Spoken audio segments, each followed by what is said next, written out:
a VPN. If you're going to dive into the dark web, you don't want anyone tracking you.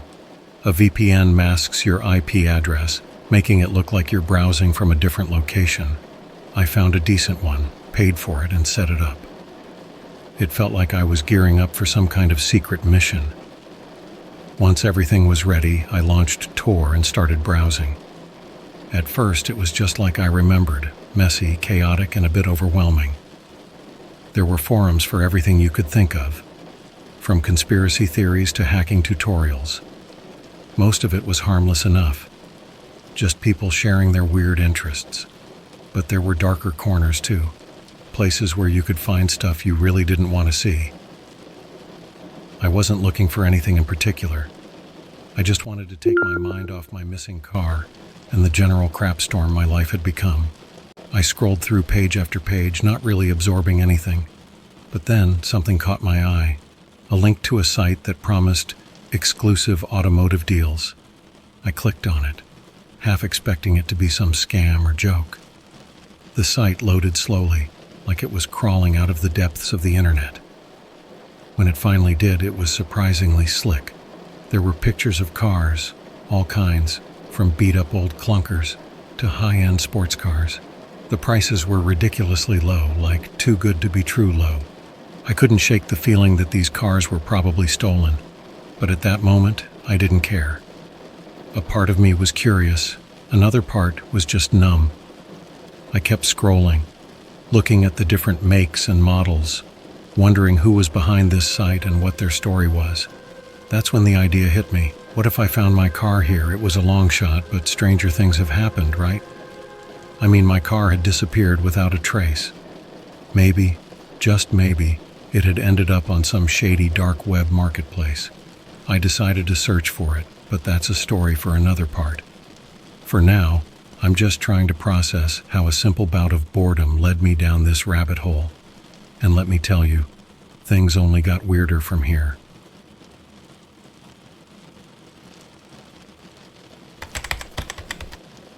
Alright, so here's where things started to get really strange. After spending what felt like hours mindlessly scrolling through the dark web, I remembered why I was there in the first place. My car. The thought that I might actually find it on some illicit marketplace seemed absurd, but at the same time I couldn't shake it off. I went back to the automotive deals site. It was well organized, almost like a legitimate car dealership's website, which made it all the more unsettling. There were filters to search by make, model, year, and even color.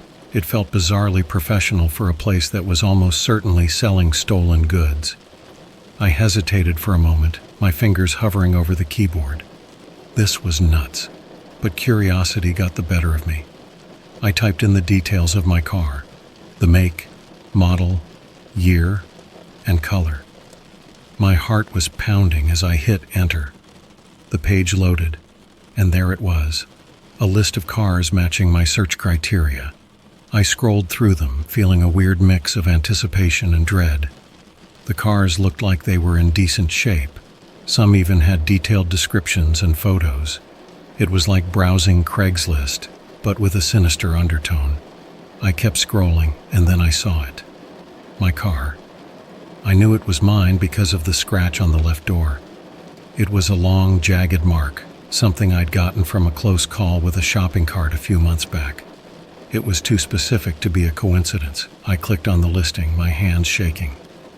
There were more photos, and as I examined them, I became more and more certain.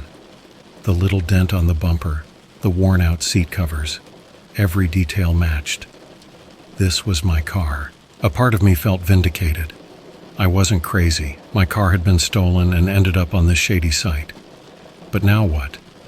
I wasn't planning to buy it back, that's for sure. The whole thing was surreal, like I was in a bad dream I couldn't wake up from. I decided to look around the site a bit more, trying to figure out who was running it. There wasn't much to go on.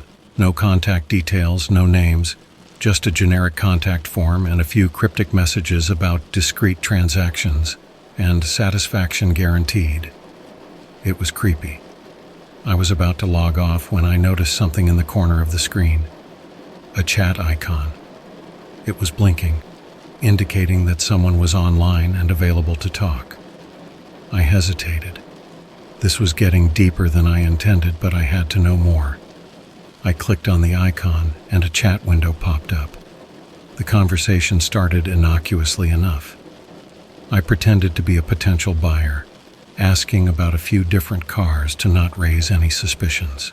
The person on the other end, who identified themselves only as agent, was quick to respond. They seemed professional, but there was a coldness to their replies that made my skin crawl. After a few minutes, I decided to go for it. I mentioned the car that looked like mine and asked if it was still available. Agent responded almost immediately, confirming that it was and offering more details. I couldn't help myself. I typed, "That's my car. It was stolen a few days ago. I want it back." There was a